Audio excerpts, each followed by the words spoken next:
اعوذ باللہ من الشیطان الرجیم بسم اللہ الرحمن الرحیم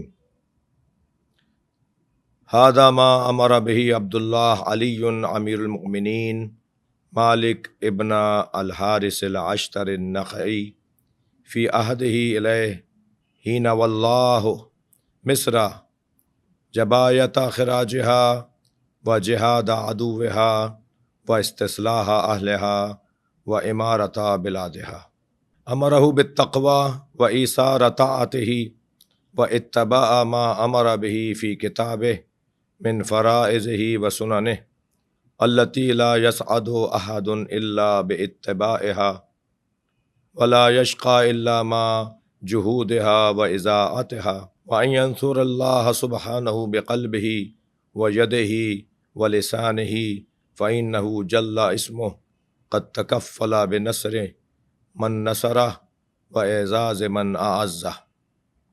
محترم سامعین، ہم نے مالک اشتر رضوان اللہ تعالیٰ علیہ سے متعلق مولا علی علیہ السلام کا لکھا ہوا وہ خط کہ جو آپ نے اس وقت تحریر فرمایا کہ جب آپ مصر کے حالات کو انتہائی ناگفتہ بہ اور افسوسناک اور بگڑتے ہوئے حالات کا سامنا گورنر مصر نے کیا اور بہت زیادہ پریشانیاں اور الجھنیں مسلمانوں کے درمیان تناؤ کھچاؤ کی کیفیت میں جب حضرت محمد ابن ابی بکر رضوان اللہ تعالیٰ علیہ کو انتہائی بے دردی کے ساتھ اور انتہائی سفاکانہ انداز سے آپ کو شہید کر دیا، تو حضرت نے امیر المومنین نے حضرت مالک اشتر کو مصر کا گورنر بنایا اور یہ خط تحریر کر کے دیا، جو میں نے آپ کے سامنے پچھلی نشست میں اور اس سے پچھلی نشست میں بھی بیان کیا۔ امیر المومنین علی بن ابی طالب نے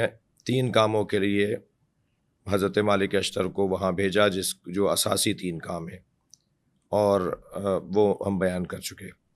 اور پھر حضرت نے خط کا جو ناصحانہ اور جس کو کہہ لیجئے کہ مولا کی جانب سے خاص توجہات جن نکات پر مولا چاہتے ہیں کہ رکھی جائیں، ان میں سب سے پہلی چیز وَأَمَرَهُ بِالتَّقْوَى، مولا چاہتے یہ ہیں کہ ایک حاکم تقوی پروردگار کے ساتھ، خوف خدا کے ساتھ اور اللہ کی یاد میں اس کی خوشنودی کے لیے عوام اور رعیت کا خیال کرے، وَإِيثَارَ طَاعَتِهِ، اور کیفیت یہ ہو کہ وہ اللہ کی اطاعت میں ہر قدم اٹھا رہا ہو اور ہر فیصلہ لے رہا۔ اسی طرح جو آج کی اس تیسری نشست کے اندر ہم کچھ دیر آپ کے ساتھ چاہیں گے کہ اس کی شرح کریں، وہ ہے کہ حضرت نے فرمایا وَاتَّبَعَ مَا أَمَرَ بِهِ فِي كِتَابِهِ، حاکم وقت کو سب سے پہلے تقوی پروردگار، دوسرا اطاعت پر ایثار قربانی، یہ لفظ آپ کے لیے بہت آشنا ہے، یعنی اطاعت پروردگار میں قربانی دے، وہ اپنی اللہ کی اطاعت میں قربانی دے، اپنے آپ کو قربان کرے اس کی اطاعت میں، یعنی اطاعت جب کرے گا تو وہ واقعی قربان ہوگا۔ اگر ہم تھوڑا سا اس پہ غور کریں تو امیر المومنین گویا یہ فرما رہے ہیں کہ جو بھی اللہ کی اطاعت کرتا ہے گویا اپنے آپ سے ہاتھ اٹھاتا ہے، جب وہ اپنے آپ سے ہاتھ اٹھاتا ہے گویا وہ اپنی قربانی دے رہا ہے۔ تیسرا نقطہ اور تیسرا جو حضرت ذہنی اور فکری طور پہ ایک حاکم کو جس کا پابند بنانا چاہتے ہیں، وہ ہے اتباع ما امر بہ، اور اتباع کرتا ہو ہر اس چیز کی جس کا امر اللہ نے کیا ہے فی کتابہ، اپنی کتاب میں۔ اب وہ جو ہے من فرائض ہی و سننہ، وہ جو ما امر بہ ہے فی کتابہ، وہ من فرائض ہی ہے و سنن ہی ہے، یعنی وہ جو فرائض یعنی واجبات ہیں، اور نہیں وہ جو آداب ہیں، جو سنتیں ہیں، دونوں کرنے کے کام ہیں، دونوں کو کیا جائے گا، ترک نہیں کیا جائے گا، فرائض کو اور سنتوں کو ترک نہیں کیا جائے گا۔ ایک حاکم قرآن میں لکھی ہوئی، کتاب میں لکھی ہوئی اللہ کی جانب سے جو واجبات اور احکام ہیں، ان میں جو واجبات ہیں اور جو سنن ہیں، ان کا خیال کرے۔ اب یہاں آپ نے فرائض اور سنن کے بارے میں اس کی ایک تعریف کی ہے، یعنی فرائض اور سنن پر عمل انجام دینے والا کون ہوتا ہے اور انجام نہ دینے والا کون ہوتا ہے۔ لہذا فرماتے ہیں التی لا یسعد احد الا باتباعها، یہ فرائض اور سنن وہ ہیں کہ جن کی اتباع کیے بغیر کوئی بھی سعید نہیں ہو سکتا، سعادت مند نہیں ہو سکتا، کامیاب نہیں ہو سکتا، مطمئن نہیں ہو سکتا، اپنے آپ کو مطمئن، اپنے ضمیر کو مطمئن نہیں کر سکتا۔ التی لا یسعد احد، کوئی سعید نہیں ہو سکتا ان کو انجام دیے بغیر، ان کے حوالے سے وہ سنن اور فرائض کہ جو لا یسعد احد، کوئی سعید نہیں ہو سکتا الا مگر یہ کہ باتباعها، فرائض اور سنن کیوں کہ وہ اتباع کرتا ہو۔ ولا یشقى الا مع جحودها واضاعتها، اور اسی طرح کوئی شخص ان کے انکار کے بغیر اور ان کے انکار کرنے پر ہی شقی قرار پائے گا۔ کوئی شقی نہیں ہو سکتا الا مع جحودها واضاعتها۔ سعید کون ہوگا؟ وہ کہ جو اس کی اتباع کرے گا۔ شقی کون ہوگا؟ جو اس کا انکار کرے گا اور اس کو ضائع کرے گا۔ یعنی فرائض اور سنن، ایک حاکم کو اگر کامیاب بننا ہے تو فرائض اور سنن پہ وہ عمل کرے، اور اگر ایک حاکم ان فرائض و سنن پہ عمل نہیں کرے گا تو وہ شقی قرار پائے گا۔ ولا یشقى الا ما جحودها، کوئی شقی نہیں ہوگا مگر یہ کہ ان کے انکار کی وجہ سے۔ اس کے بعد والا جو حضرت کا فقرہ ہے اس کو ہم انشاءاللہ آئندہ کے نشست میں بیان کریں گے، جہاں حضرت فرماتے ہیں کہ وَإِن يَنْصُرَ اللَّهُ سُبْحَانَهُ بِقَلْبِهِ وَيَدِهِ، اور پھر اسے اس کے بعد یعنی تقویٰ کے بعد، اطاعت کے بعد اور اتباع کے بعد اس کو کیا کرنا ہے؟ اسے اللہ سبحانہ و تعالیٰ کی مدد کرنی ہے، اپنے دل کے ذریعے، اپنے ہاتھ کے ذریعے، اپنی زبان کے ذریعے، اور پھر جب وہ ایسا کرے گا تو پھر اللہ اس کی مدد کرے گا۔ تو یہ ہم انشاءاللہ اس کی شرح میں ہم بعد میں آگے والی نشست میں بیان کریں گے۔ میں چاہوں گا کہ جو سوالات کا سلسلہ ہے اسے ہم دیکھتے ہیں کہ آج ہمارے احباب نے، عزیزوں نے، سننے والوں نے کوئی سوال اگر ہے تو ہم کوشش کریں گے اس کا جواب دیں۔ شکریہ۔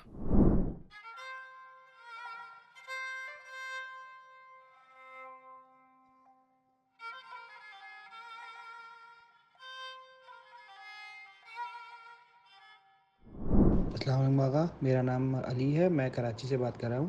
میرا سوال آپ کی پرانی ویڈیو پہ ایک لے کے ہے کہ آپ نے جیسے بتایا کہ حضرت محمد بن ابی بکر کو شہید کیا گیا۔ میرا سوال یہ تھا کہ ان کو کنہوں نے شہید کیا؟ کیا وہ بھی مسلمان تھے کہ نہیں تھے؟ اور کن وجوہات کی بنا پر ان کو شہید کیا گیا؟ حضرت محمد ابن ابی بکر رضوان اللہ تعالیٰ علیہ کو جو مصر میں شہید کیا، وہ انہی لوگوں نے شہید کیا جنہوں نے بعد میں امیر المومنین کو شہید کیا۔ یہ انہی لوگوں نے شہید کیا کہ جن سے جنگ صفین میں جب جنگ سنبھل نہیں رہی تھی تو انہوں نے قرآن نیزوں پر اٹھائے۔ یہ انہی لوگوں نے شہید کیا کہ جنہوں نے حضرت عمار یاسر رضوان اللہ تعالیٰ علیہ کو شہید کیا۔ حضرت محمد ابن ابی بکر کیونکہ مولا علی کے پکے اور سچے صحابی بھی تھے اور ان کے بیٹے بھی تھے، کیونکہ ان کی زوجہ کے بیٹے تھے، یعنی حضرت اسماء بنت امیس جو حضرت جعفر طیار کی زوجہ تھی، پھر ان کی شہادت کے بعد حضرت ابو بکر سے ان کا عقد ہوا، پھر ان سے حضرت ابو بکر اور حضرت ام کلثوم اور عبد الرحمن ان کے اور بھائی وہ دنیا میں آئے، اور پھر حضرت محمد ابن ابی بکر کو مولا علی نے پالا۔ حضرت مولا امیر المومنین نے فرمایا کہ محمد و ابنی و ان کان من صلب ابی بکر۔ تو حضرت محمد ابن ابی بکر کو شام کی حکومت نے، جنہوں نے مولا علی کے ساتھ جنگیں کیں، جنہوں نے مولا کے ساتھ کے چاہنے والوں کے ساتھ ظلم کیا، انہی لوگوں نے شہید کیا۔ یا علی مدد۔ آغا صاحب، میرا نام نسیم عباس ہے اور میں بیسیکلی ادھر سعودی عرب میں جاب کر رہا ہوں۔ تو آغا صاحب مجھے یہ پوچھنا تھا کہ یہاں پہ جتنا چکن وغیرہ آتا ہے یا بیف یا مٹن جو بھی ہے وہ سارا فروزن کا آتا ہے اور مشین سے ذبح ہوتا ہے فیکٹری میں، کیونکہ ہاتھ سے ذبح ہوتا ہوا میں نے یہاں پوچھا بھی ہے اور دیکھا بھی ہے کہ یہاں کہیں پہ نظر نہیں آیا جیسے ہمارے پاکستان میں ہوتا ہے۔ تو کیا آقا سستانی کے نزدیک یہ مشین سے ذبح کیا ہوا کھانا جائز ہے یا نہیں؟ اب ہمیں نہیں پتہ اس پہ تکبیر پڑھی یا نہیں پڑھی، قبلہ رخ ہے جانور یا نہیں ہے، برائے مہربانی اس پہ تھوڑی رہنمائی کر دیں۔ کھانے پینے کے معاملات میں جہاں اگر شک ہو رہا ہو کہ یہ حلال ہے یا حرام، کوئی چیز بہت ہی روشن حلال ہے، بات ذبیحے کی ہو رہی ہے کہ مرغی کو ذبح کرتے وقت کا ذبیحہ یا کسی حلال گوشت جانور کو، حرام گوشت جانور کا تو ذبیحہ اس کے ذبح کرنے سے وہ حلال نہیں ہو جائے گا۔ حلال گوشت جانور کا جو ذبیحہ ہے یعنی اس کے ذبح جو ہے وہ ذبح شرعی ہونا چاہیے۔ ذبح شرعی کے جو شرائط ہیں ان میں مثلاً مسلمان اسے ذبح کر رہا ہو، قبلہ رخ ہو، اور لوہے کی چھری سے اسے ذبح کیا جا رہا ہو، اور بسم اللہ کہہ کے، اللہ اکبر کہہ کے جو ہے وہ بسم اللہ پڑھ کر اسے ذبح کیا جائے، اور اللہ کا نام لے کے ذبح کیا جائے۔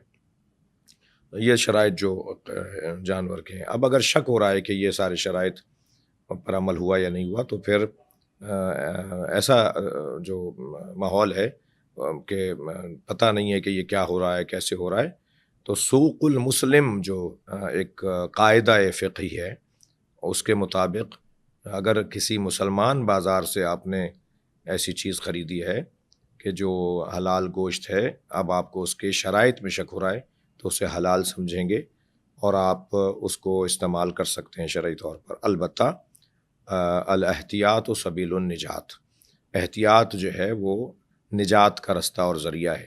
کوئی قیامت نہیں آ رہی کہ ہم گوشت ہی کھائیں جس میں شبہ ہے کہ یہاں کیا ہوتا ہے اور کیسے ہوتا ہے۔ بہتر یہ ہے کہ ایسے ممالک میں رہنے والے عزیز ان غذاؤں کو استعمال کریں کہ جو غذائیں یقینی طور پر قدرتی ہیں اور ان کی اپنی آنکھوں کے سامنے ان کے شرعی تقاضوں کو پورا کیا گیا ہے۔ اور ورنہ خود اپنے بہت زیادہ ہے تو وہاں جو احباب رہتے ہیں ان کے اپنے فارم ہاؤسز بھی ہیں، اپنے جاننے والوں کے فارم ہاؤسز ہیں، وہ وہاں جا کے خود ذبح کریں جانور کو، اور ایک مدت تک کے لیے اپنے گھر میں اس کو محفوظ بھی کر سکتے ہیں۔ بہت شکریہ۔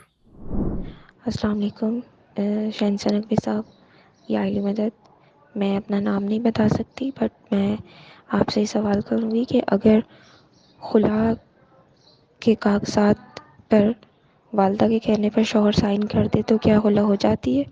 اور اگر خلا کے سال بعد میاں بیوی ایک دوسرے کی طرف رجوع کریں تو کیا پہلے والا نکاح لے کر چل سکتے ہیں؟ خلا کے کاغذات پر، طلاق کے کاغذات پر اگر کوئی بالاکراہ زبردستی کسی کے دباؤ میں آ کر رضایت دے رہا ہے، مثلاً خلا پہ لڑکی اور طلاق لڑکا جبراً طلاق دے رہا ہے، تو وہ طلاق نافذ نہیں ہے، وہ طلاق باطل ہے۔ جی السلام علیکم، میں فیصل آباد سے بات کر رہی ہوں۔ میرا سوال یہ ہے کہ ہم نے ایک بار ایک کینٹین سے چیز لی تھی اور رش کی وجہ سے ہم ان کو پیسے دینا بھول گئے تھے، اور وہ بھی سمجھے تھے کہ ہم نے ان کو پیسے دے دیے ہیں، بٹ ہم کیا کہتے بعد میں ہوا کہ ہم نے تو انہیں پیسے دیے ہی نہیں تھے، تو کیا وہ چیز لینا ہم پر حرام ہو گئی؟ کیا ہم اس چیز کے بدلے کوئی صدقہ دے دیں یا پھر اس کا مطلب کوئی اور چیز کر سکتے ہیں؟ جی، ایسے میں کہ جب جو آپ کے ساتھ پیش آیا، اول تو احتیاط کرنا چاہیے۔ پیسہ اور کسی کا مال ہم نہیں استعمال کر سکتے، جائز نہیں ہے، حلال نہیں ہے، حرام کھائیں گے، بہت بری بات ہے۔ لیکن جیسا آپ فرما رہے ہیں ایسے تو بہت کم ہوتا ہے، لیکن ہوا ہے تو اس کا کیا حل ہے؟ پہلے تو اس تلاش کرنا ہوگا اس بازار میں جا کر، آپ کو اس جگہ پہ جا کے جہاں سے آپ نے خریداری کی تھی کہ بھئی اس حلیے کا تھا، یہ چیز بیچ رہا تھا، اس کا نام کیا ہے؟ یہ واجب ہے کام کرنا، یہ ضروری ہے کام کرنا۔ اور آپ کو اگر کوئی چیز پڑی بھی ملے تو 40 دن تک اس کے مالک کو تلاش کرنا ہے۔ اٹھانے کی ضرورت کیا تھی؟ اٹھا لیا ہے تو اب 40 دن تک اس کو تلاش کریں۔ حکم تو یہ کہ اٹھاؤ نہیں گری ہوئی چیز کو، اگرچہ یہ مسئلہ کسی حد تک اس سے مختلف ہے، لیکن اب 40 دن تک اس بندے کو آپ وہاں تلاش کریں۔ زیادہ گمان تو یہی ہے کہ وہ مل جائے گا، اور اگر وہ نہیں ملتا ہے آپ کی کوششوں کے بعد تو پھر اس کی جانب سے اللہ کی راہ میں صدقہ دے دیں فقراء و مساکین کو۔